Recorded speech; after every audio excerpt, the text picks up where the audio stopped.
Assalamualaikum warahmatullahi wabarakatuh. Waalaikumsalam warahmatullahi wabarakatuh. Kembali lagi bersama dengan kami di IRC Education Taib Nurus Kota Bumi, Lampung. Oke, di sini kita sudah kedatangan seorang tamu, yaitu Ibu Ida Ismailia Rohmatika SSMA. Gimana Bu kabarnya? Alhamdulillah sehat, alhamdulillah. Aziz gimana kabarnya? Alhamdulillah sehat Bu, masih tetap puasa juga kok sih Bu, masih Iya. kuat. Ya udah jawab duluan ya, padahal ibu baru aja mau nanya Aziz puasa atau enggak hari ini. Gak mungkin kan gak puasa, udah mahasiswa ya harus puasa dong Iya, ya. apalagi saya seorang pria Bu, masa Iya. kalah dari rekan-rekan saya yang perempuan. Ya, calon imam ya. Iya, calon Masya imam. Allah, semoga nanti dapat jodoh terbaik ya Aziz ya. Amin. Amin. Oke Aziz. Oke, pada pertemuan kita kali ini, Ibu Ida beliau akan menyampaikan pembahasan kita pada kali ini, yaitu tentang menyelami hikmah dan tarikh-tarikh sejarah bulan Ramadan. Kepada Ibu dipersilakan.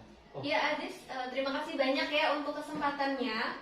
It's the second kajian podcast ya, saya di Taib Nurus Kota Bumi Lampung Utara. Terima kasih banyak Aziz. Iya Bu. Ya oke. Jadi sebelum kita membahas terkait dengan tarikh atau sejarah Islam di bulan Ramadan, untuk terlebih dahulu mungkin kita sholawat ya, seperti biasa. Saya itu kalau Ya, Bu. mau sharing ilmu, mau ngobrol bareng, mau dakwah ya, mau ngajar itu harus sholawat dulu ya enggak? Aziz dulu pernah diajarin kan sama guru-guru ngajinya, sama kiainya waktu di pesantren ya, waktu masih kecil sama orang tua, pasti diajarin kalau kita tuh harus bersolat dulu. Karena yang kita lakukan pasti berkaitan dengan ilmu, dengan kebaikan, dengan kebajikan. Itu adalah bagian dari meneruskan perjuangan atau cita-cita Nabi Muhammad SAW seperti itu. Nah, makanya di sini kita sholawat dulu ya Aziz ya. Ya, Bu. Ayo. Salatullah salamullah ala toha rasulillah. Salatullah salamullah ala yasin habibillah. Tawassalna bismillah wa bil hadi rasulillah wa kulli mujahidin lillah bi ahlil badri ya Allah. Alhamdulillah ya Aziz, kita masih bisa bersolawat untuk Nabi Muhammad SAW. Karena pada hakikatnya dalam surat dalam hadis yang lebih tepatnya ya, hadis riwayat Muslim yang dimana dikatakannya ketika kita bersolat untuk Nabi Muhammad SAW, maka kita akan diselawatkan oleh Allah sebanyak 10 kali seperti itu. Dan jika kita selalu bersolat untuk Nabi, maka kita akan menjadi bagian pengikut Nabi Muhammad yang masuk surga dalam hadis Tirmizi. Masya Allah, insya Allah kita termasuk golongan orang-orang yang seperti itu ya, termasuk umatnya Nabi Muhammad SAW. Oke Aziz, mungkin langsung saja ya, di sini kita sudah bersolawat. Semoga yang kita sampaikan ini benar-benar bermanfaat ya, Iya Bu. dan benar-benar memberikan petunjuk jalan kebenaran atau kebaikan untuk diri kita sendiri, untuk lingkungan sekitar kita, dan untuk masyarakat. Amin amin ya robbal alamin. Nah, Ibu, terkait tema kita pada hari ini, saya ingin bertanya nih Bu, pertanyaan dari saya nih.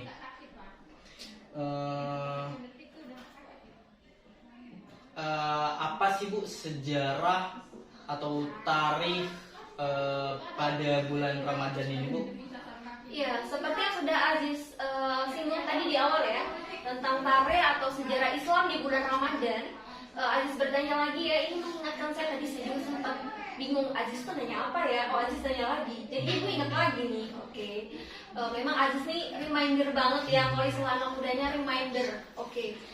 Jadi gini Aziz, terkait bagaimana tarikh atau sejarah Islam di bulan Ramadan, tentu saja ya kita melihat bahwasanya tarikh itu tidak hanya terjadi di bulan Ramadan saja. Di bulan Syawal, Sya'ban, Rajab, Muharram, Zulqa'dah, Zulhijjah itu pasti terjadi peristiwa-peristiwa Islam kan, peristiwa-peristiwa besar yang bisa kita kenang, kita selami, kita pelajari, dan kita ambil ya ibrah atau hikmahnya seperti itu. Nah, di sini mungkin kita fokusnya ke bulan Ramadan ya Aziz ya, yang dimana bulan Ramadan ini sendiri mungkin ibu lebih fokus kepada 3 poin aja ya. Karena memang banyak sekali sebenarnya peristiwa-peristiwa atau sejarah Islam di bulan Ramadan. Bahkan di Indonesia sendiri itu terjadi peristiwa besar loh Aziz di bulan Ramadan. Aziz tahu nggak peristiwa apa? Mungkin hari besar Pancasila ya Bu? Kalau hari besar Pancasila itu belum tentu Ramadan ya kayaknya ya. Bertepatan sama bulan Ramadan nggak Aziz? Oh enggak Bu. Enggak ya? Mungkin Aziz harus tahu nih, ternyata hari kemerdekaan Indonesia 17 Agustus 1945 itu bertepatan dengan bulan Ramadan loh saat itu. Bertepatan pada tanggal 4 Ramadan. Jadi Masya Allah ya, ternyata Ramadan ini membawa berkah ya. Jadi membawa berkah kepada kemerdekaan Indonesia seperti itu Aziz. Jadi di sini kita bisa melihat ya bahwasanya bulan Ramadan ini penuh dengan ampunan, penuh dengan rahmat, kasih sayang, keberkahan. Bulan Ramadan disebut juga bulan Al-Qur'an. Nah, makanya di sini Ibu mau membahas nih yang pertama, bulan Ramadan itu sejarahnya memang ada bagaimana Nabi Muhammad itu mendapatkan wahyu Aziz. Wahyunya apa? Al-Qur'an itu sendiri seperti itu. Yang mana Nabi Muhammad itu sendiri melakukan uzlah. Nah, istilah anak mudanya mungkin me time ya Aziz ya. Bahasa gaulnya kan anak muda nih, udah capek dengan tugas kuliah kan, udah capek dengan tugas organisasi, tugas-tugas lainnya, bahkan ada yang sambil kerja tuh mahasiswa. Pasti mereka ada saatnya di me time kan. Nah, begitupun dengan Rasulullah. Rasulullah juga udah ngurusin keluarganya, udah ngurusin masyarakat, ngurusin politik, pemerintah dan sebagainya, hingga pada akhirnya Rasulullah juga melakukan me time. Nah, bahasa Arabnya atau bahasa Al-Qurannya adalah apa? Kholwat, berdua-duaan sama Allah seperti itu. Yang dimana di sini kita tahu Nabi Muhammad itu memohon petunjuk ya, memohon kebaikan, kebenaran dari Allah Subhanahu Wa Taala. Yang dimana beliau itu melakukannya selama berapa lama? 22 tahun, 2 bulan, 22 hari. Dimana Aziz? Uzlahnya? Di Gua Hira. Iya, beliau itu uzlah, me time atau bersemedi kayak. Oh iya, bersemedi kalau dalam istilah Jawa ya. Apa sih namanya Aziz? Selain semedi? Ya, saling bertatap muka saling bertutur kata gitu ya Bu mungkin. Oh, bertutur kata bertatap muka tidak tepat ya, karena kan itu posisinya beliau itu diketemukan sama malaikat Jibril. Ya, tadi mungkin lebih tepatnya beliau itu ya tadi ya bahasanya keluar, kalau istilahnya me time, yang lain atau semedi ya, atau tadi uzlah ya, mengasingkan diri dari hal-hal ramai atau kesibukan dunia, dan beliau fokus kepada urusan akhirat, mendekatkan diri sama Allah Subhanahu Wa Taala. Nah, di sini kita tahu ya, Nabi Muhammad itu ketika berada di dalam Gua Hira itu disampari oleh malaikat Jibril, yang mana sosok bercahaya, dan Nabi Muhammad kaget dong, merasa wow, shock gitu kan. Yang datang siapa? Makhluk yang bercahaya itu gitu kan. Oh, ternyata malaikat Jibril. Malaikat Jibril itu meyakinkan Nabi Muhammad seperti itu, bahwasanya beliau itu datang membawa kebaikan, membawa wahyu kepada Nabi Muhammad, membawa kabar gembira untuk Nabi Muhammad dan umatnya Nabi Muhammad di masanya Nabi Muhammad hingga masa kita sekarang ini seperti itu. Nah, Nabi Muhammad ini kan diyakinkan nih sama malaikat Jibril. Ibaratnya Aziz meyakinkan calon istrinya Aziz, pasti Aziz juga harus melakukan dengan berbagai cara dong, dengan kata-kata ya pastinya ya, dengan sikap. Nah, sama halnya dengan malaikat Jibril ini Aziz. Malaikat Jibril ini melakukan dengan berbagai upaya dengan kata-kata yang mana meyakinkan Nabi Muhammad SAW itu sendiri. Nah, karena Nabi Muhammad ini sendiri memiliki keyakinan yang mana sangat kuat ya, ketauhidannya kepada Allah Subhanahu Wa Taala, walaupun pada saat itu belum ada Islam, Al-Quran belum turun, tapi Nabi Muhammad keyakinan sudah sangat kuat terhadap Allah, sehingga disitulah Nabi Muhammad itu sendiri mendapatkan wahyu tuh langsung ya dari malaikat Jibril, yang mana berupa surat Al-Alaq. Bagaimana Aziz bunyinya?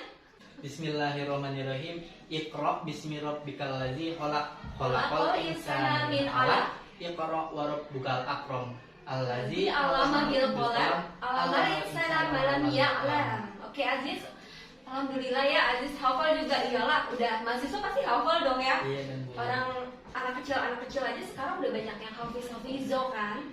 Apalagi kita yang udah dewasa pasti harus hafizo kan. Dan kita bisa mendidik generasi muda untuk kedepannya menjadi hafizo Quran. Oke Aziz, jadi di sini kan tadi terkait bagaimana surat pertama yang diturunkan adalah surat Al-Alaq ya Aziz ya. Makanya di sini kita tahu ya bahwasannya surat Al-Alaq itu merupakan surat pertama, dan itu disebutkan dalam surat Al-Baqarah ayat 185, yang berbunyi bahwasannya Al-Quran itu diturunkan pada bulan Ramadan sebagai awal permulaan diturunkan Al-Quran yang selanjutnya. Nah, tujuannya apa? Sebagai petunjuk, sebagai pembeda antara yang hak dan juga batil, seperti itu. Nah, dari sini bagaimana kita menyelaminya, Aziz? Tentu saja ya, menyelaminya kita dengan semakin bersyukur, semakin taat, semakin semangat lagi di bulan Ramadan ini untuk membaca Al-Quran, mempelajarinya, memaknai ya, arti dari Al-Quran itu sendiri. Bahkan kita harus mengamalkannya seperti itu, Aziz. Benar nggak, Aziz? Bener sih, Bu. Iya. Ya, jadi disinilah kita selain bagaimana kita mempelajari tarikh tadi, sejarah Islam di bulan Ramadan yang berkaitan dengan turunnya Al-Quran, kita harus menyelaminya dengan lebih semangat lagi membaca Al-Quran, kemudian mengamalkannya, dan mempelajari, bahkan kalau bisa menghafal ya, karena kan kita harus jadi hafizul Quran seperti itu. Nah, Aziz, itulah yang pertama. Poin kedua itu tarikh atau sejarah Islam yang Ibu soroti di sini adalah peristiwa Fathul Mekah ya. Peristiwa Fathul Mekah itu adalah apa, Aziz? Pembebasan kota Mekah. Nah, pembebasan kota Mekah ini sendiri itu terjadi pada awalnya tahun 628 Masehi ketika terjadi perjanjian Hudaybiyah antara kaum Quraisy dengan kaum muslimin seperti itu. Namun yang tak disangka-sangka, Aziz, ternyata sekutu dari kaum Quraisy ini, Bani Bakar ini melakukan pelanggaran seperti itu, yang mana seharusnya terjadi gencatan senjata selama 10 tahun, tapi yang terjadi tidak seperti itu, Aziz. Jadi di sini Abu Sufyan selaku kepala suku dari kaum Quraisy itu mungkin merasa bersalah kan kepada Rasulullah, sehingga beliau itu dari Mekah ke Madinah itu melakukan perjalanan ke sana seperti itu. Untuk apa? Untuk memperbaiki perjanjian yang sudah terjadi itu yang dilanggar oleh sekutu dari kaum Quraisy tadi, Bani Bakar seperti itu. Dan itu terjadi oleh siapa? Sekutunya kaum muslimin bernama Bani Kufaj ya. Oke. Nggak apa-apa, Aziz, itu oke. Ibu juga nanya-nanya gini pengen ngetes Aziz paham nggak sih, ingat nggak sih apa yang dipelajari waktu masih kecil gitu kan. Kita ini sebenarnya kayak flashback juga nggak sih, Aziz? Pasti kita waktu masih kecil udah dikasih tahu kan tentang tarikh sejarah Islam oleh orang tua kita kan. Oke, Aziz, jadi di sini kan kita tahu ya tentang tadi sejarah dari Fathul Mekah ya.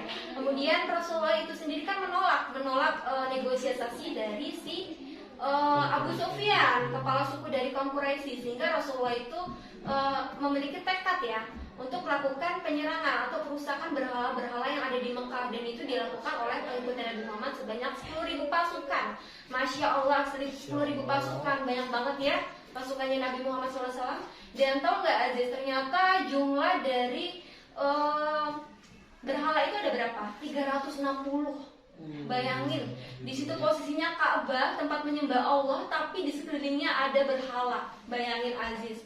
Jadi di zaman saat itu tuh umat Islam tuh ya menyembah Allah, yang menyembah berhala, jadi menduakan Allah seperti itu. Kalau dalam istilah di Indonesia tuh ada animisme, dinamisme, kayak gitu loh, Aziz. Paham gak sih? Paham kan? Oke, Aziz. Jadi di sini kita bisa melihat ya bahwasanya di zaman Rasul itu sendiri itu peribadatan tuh masih susah ya, dan masyarakat itu masih mencari-cari agama. Mereka lahir tuh dengan keadaan yang belum fitrah Islam. Jadi di sini kita semakin bersyukur sekali ya, to be grateful ya, karena kita ini sudah dilahirkan fitrahnya dalam keadaan Islam. Nah, kemudian yang ketiga, Aziz, yang ketiga ini terkait dengan perang Badar. Perang Badar itu apa? Yang mana perang bisa dikatakan perang pertama kali yang dilakukan oleh kaum muslimin terhadap musuhnya, dan itu terjadi pada 17 Ramadan 2 Hijriyah, Aziz. Nah, pada perang Badar ini itu Rasulullah itu bersama pasukannya sekitar 313. Nah, itu kalau tidak salah Rasulullah ikut atau tidaknya sih nanti Aziz bisa cross check lagi ya. Kita sama-sama belajar. Nah, itu sekitar ada 1000 pasukan kaum Quraisy yang dilawan oleh 313. Nah, bayangin gak sih, Aziz, kalau di zaman sekarang 300 banding 1000 itu kayaknya aduh gimana ya. Iya, aduh Masya Allah banget ya. Nah, zaman Rasul itu 300-an orang itu melawan 1000 orang itu ya, mereka dengan tangguhnya, dengan jiwa kesatria, dengan jiwa mujahidnya itu bisa. Walaupun sebenarnya dari 300 orang itu telah beberapa banyak yang tewas gitu loh, banyak yang mati syahid di tempat seperti itu. Jadi tidak hanya masalah perang Badar sih, ini perang Badar mungkin lebih kepada peristiwa sejarah di bulan Ramadan ya, atau tarikhnya gitu kan. Tapi di sini ibu juga ingin kita tuh bercermin dari peristiwa Palestina. Palestina sampai sekarang masih dilakukan penjajahan oleh Zionis Israel, yang dimana baik penjajahan itu berupa fisik maupun non fisik, Aziz. Jadi di sini kita tahu ya bahwasannya bangsa Palestina pun belum merdeka seperti itu, dan kita sebagai bangsa Indonesia memiliki utang budi loh. Karena dulu itu yang pertama kali mengikrarkan atau mengakui kemerdekaan Indonesia itu adalah negara Palestina. Jadi di bulan Ramadan ini tahu nggak Aziz, perempuan-perempuan atau anak-anak Palestina ini itu terancam loh Aziz. Terancam apa? Secara bagaimana mereka kondisi finansialnya, tempat tinggalnya, makanannya, bahkan sampai tempat peribadatannya. Dan mereka tuh ketika mau sholat di Masjid Al-Aqsa itu pun mereka nggak bebas gitu aja loh. Mereka tuh itu dijaga ketat oleh pasukan Zionis Israel. Iya. Jadi ya Allah, kita tuh bersyukur banget loh. Istilahnya berada di negara merdeka, negara yang udah aman ke Indonesia ini, kita mau sholat di masjid manapun is okay ya. Kita free gitu kan, freedom gitu. Jadi di sini kita bisa bermuhasabah juga ya dari peristiwa tadi perang Badar, dan juga kita bisa bercermin dari Palestina yang mana sampai sekarang masih mendapatkan penjajahan oleh Zionis Israel seperti itu. Adapun peristiwa sejarah atau tarikh di bulan Ramadan lainnya Aziz, kayak peristiwa pembebasan kota Andalusia di Spanyol yang mana dilakukan oleh dinasti Umayyah ya terhadap tentara atau pasukan salib ya pada saat itu, kemudian masuk ke Islam sampai Yaman, kemudian peristiwa penaklukan pasukan Mongol di Baghdad, yang mana pada saat itu kan Baghdad kan memang dikuasai oleh pasukan Mongol tuh, nyampe buku-bukunya memang karangan pemikiran-pemikiran Islam ya, para tokoh-tokoh Islam itu tuh dibuang gitu loh di Sungai Efrat kalau tidak salah ya, hingga pada akhirnya sekarang dikenal dengan Laut Hitam. Kenapa Laut Hitam? Karena di situ ada tinta-tintanya yang mengalir. Iya. Nah kemudian dinasti Mamaluk dari Mesir ini sendiri yang berhasil menaklukkan tentara Mongol itu sendiri, hingga pada akhirnya tentara Mongol itu kalah seperti itu. Nah mungkin kurang lebihnya seperti itu Aziz. Jadi poin pentingnya kita tuh lebih bersyukur, lebih takwa lagi ya, lebih taat, lebih semangat. Kemudian kita bisa mempelajari tokoh-tokoh sejarah atau tarikh Islam di bulan Ramadan agar kita bisa meneladani bagaimana mereka berjuang untuk Islam, untuk dakwah seperti itu. Nah kurang lebihnya seperti itu Aziz. Kira-kira ada pertanyaan lagi nggak? Nah ini Bu, ada satu pertanyaan lagi dari saya. Iya. Apakah sejarah Islam sekarang itu udah relevan dengan konteks sejarah Islam gitu Bu? Oh, jadi maksudnya Aziz mungkin gini ya, sejarah Islam di era lalu klasik ya, atau di era zaman Rasulullah, itu apakah relevan di zaman sekarang? Iya. Oh iya, it's okay. Oke Aziz, thank you. Pertanyaan lagi ini luar biasa pertanyaannya ya, bikin ibu merasa apa ya, berpikir keras gitu kan? Jawabnya merasa berpikir keras. Jadi gini Aziz, terkait bagaimana sih pemikiran atau sejarah Islam di era klasik atau di era Rasulullah ya dengan sekarang ini relevan atau tidak? Tentu saja relevan Aziz. Ibu kan pernah memberikan pemahaman nih sama kalian-kalian ya pas di kelas ya, pas kita belajar di perkuliahan, bahwasanya kalian boleh belajar pemikiran Barat seperti sosialisme, kapitalisme, feminisme, kemudian hedonisme, komunisme dan sebagainya, yang islamisme berasal dari pemikiran manusia itu. Itu sebagai bentuk apa? Sebagai bentuk modal kalian dalam bersosial di masyarakat, sebagai kalian bagaimana mempunyai perspektif yang banyak ya dari berbagai sudut pandang, kemudian bagaimana kalian sebagai akademisi. Jadi memang kalian harus mempunyai banyak hasanah keilmuan, hasanah sudut pandang seperti itu. Tapi untuk prinsip atau dasar hidup kalian tentu saja harus berdasarkan Islam, yaitu Al-Quran dan hadis seperti itu. Nah itulah maksud ibu. Nah sama halnya dengan sejarah Islam di era Rasulullah atau klasik dengan sekarang itu tentu saja relevan. Relevannya kenapa? Mungkin ibu di sini mengambil contoh satu isu ya Aziz ya. Aziz tahu kan kalau negara-negara yang menganut kebebasan seperti di Rusia, di Eropa, di Amerika ya Aziz ya. LGBT benar tuh. LGBT kan isu-isu yang memang terus terjadi ya dari tahun ke tahunnya, apalagi di tahun 2020 hingga 2023 ini masih hangat-hangatnya.